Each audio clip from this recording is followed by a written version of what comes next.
In practice 3.3, we're going to look at the next component of fitness, muscular strength and endurance.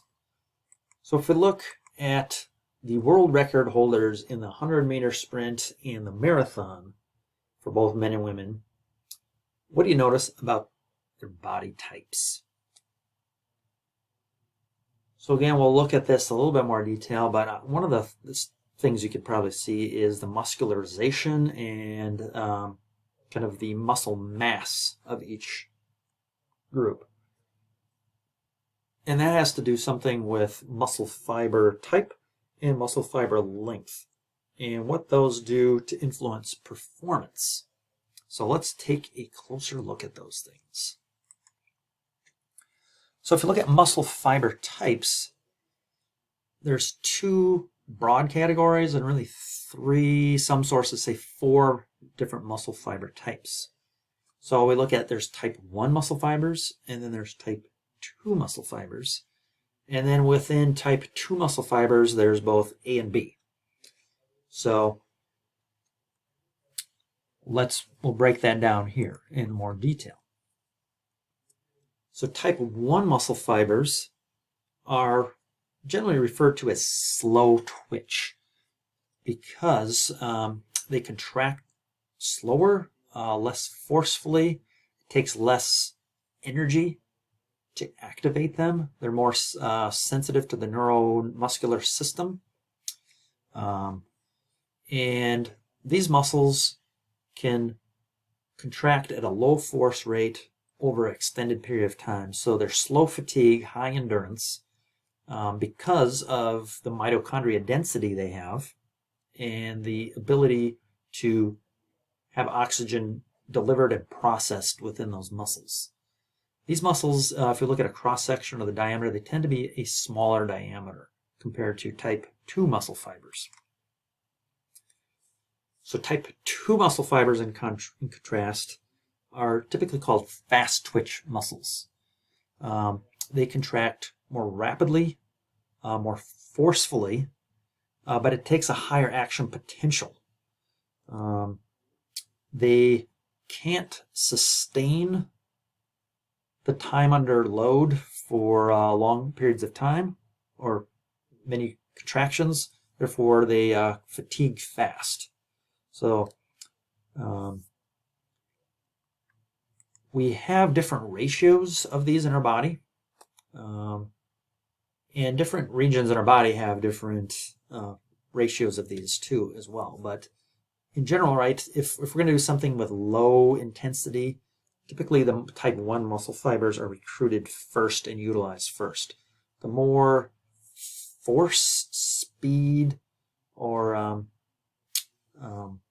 that is required, the higher the action potential is required, but we recruit more of those type 2 muscle fibers. So here we're going to see the type 1 muscle fibers are darker and smaller in diameter, and then the type 2 muscle fibers are typically white because they don't take a stain under the microscope as well, and they are larger in diameter.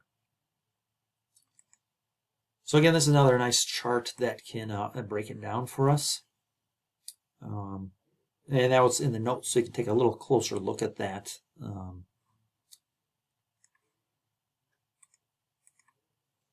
So again, the higher the power, speed, or intensity required of an activity, typically the more type 2 muscle fibers we recruit. Type 1 muscle fibers and type 2B muscle fibers tend to be a fixed ratio, depending on your genetics. The type 2A muscle fibers, they tend to be more transitional in nature.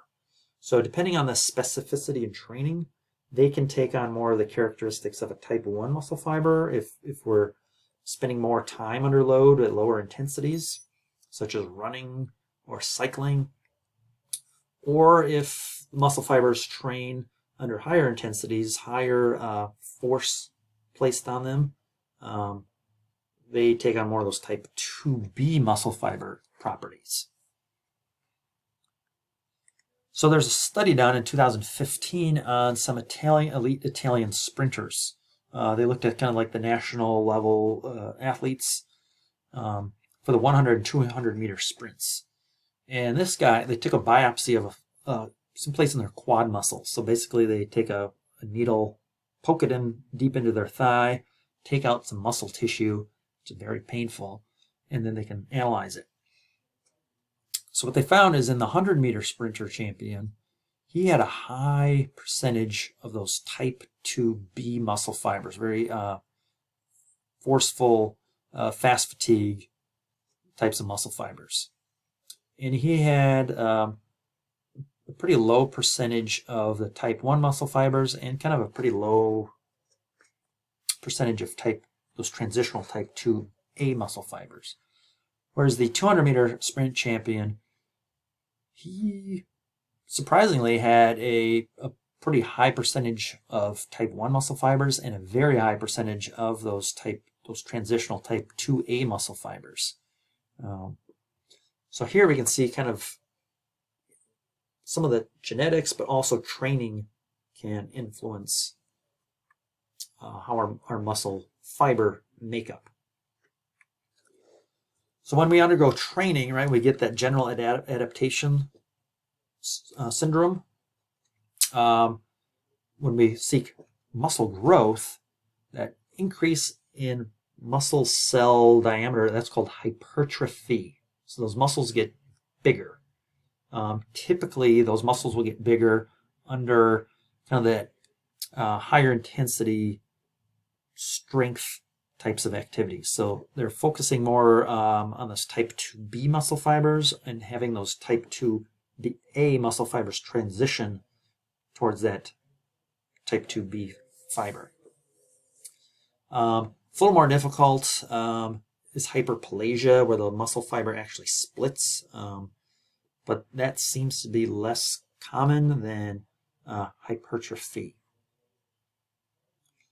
So in addition to type 1 muscle fibers, type 2A, type 2B muscle fibers, we have muscle fiber length. So if you make a bicep muscle, right, get them show off here a little bit. If I take my bicep muscle and you place a finger between the head of your muscle and the joint, I can fit like 4 fingers between the belly of my muscle and my elbow. You can even see my forearm, right? I've got this big space of nothing, and then I have this little muscle right here. I have very short muscle fibers. If I make my calf muscle, right, it's really high on my quad, or my calf. Some people have very long muscle fibers. Right, that bicep muscle goes right to the elbow. So what do you think that does for strength, for power, for muscle mass, for body weight, right? Typically, the shorter muscles are not going to be able to create as much force. Likewise, these long muscles,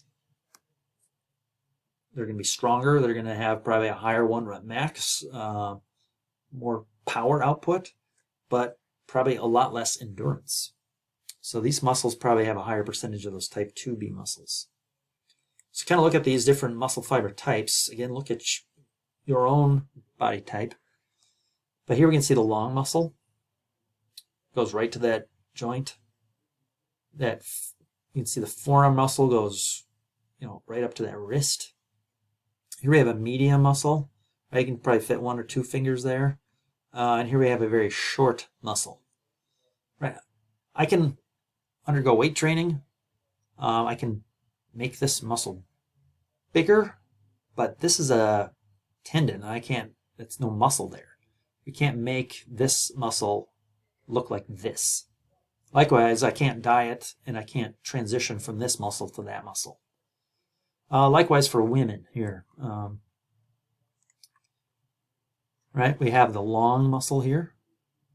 Goes kind of right up to the elbow. And then we have kind of a medium and a short muscle fiber. Likewise with calves, right, we can see the long muscle, medium, and then a very short muscle. So I didn't really know this till I got to college. And kind of a funny thing, I was taking a weight training class in college, and I was doing a calf raise with the weights on my shoulder, and I was, standing up on my calves. And one of the female students said to the instructor, is like, why can't I have calves like his? Because I have very high calves. Likewise, I played baseball in high school. And one day we would do like sprints and line grabbers, and the next day we would like run from home plate out the right field line, around the warning track, and down the left field line. And for the sprints, I was always like one of the last three to be finished, and I was always dragging. I was always sucking wind afterwards. But the days we did the longer runs, no problem. I would finish like the top three. I would recover quickly. And I didn't know it at the time, but I have a higher percentage of type 1 muscle fibers, and I have very short muscle fibers. So I've always been kind of a thinner, lankier person than some of my counterparts who were, who could bench press like 250 in high school and a much thicker muscle mass than myself. So just kind of wrap up this practice 3.3. Just ask yourself, kind of, do a self-assessment. What kind of muscle ratio fiber do you think you have? What muscle fiber length do you have? And how has that influenced your training and performance? Maybe even your sport preference. I gravitated towards those endurance activities and not the power activities, because I did better at those ones. And think about your sport in your portfolio.